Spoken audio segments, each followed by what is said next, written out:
In today's video, I'll show you how to get the viral TikTok voiceover in ElevenLabs step by step.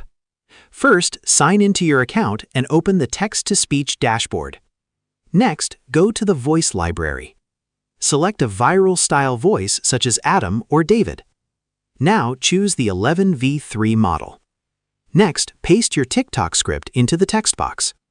To make it sound viral, add expressive tags inside your script, such as starring whisper, Academy Award winner Tom sassy, Hanks.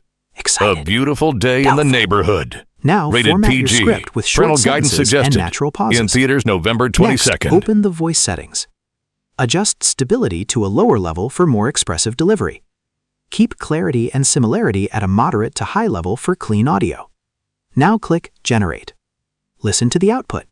If needed, adjust the script, change tags, or refine punctuation and generate again.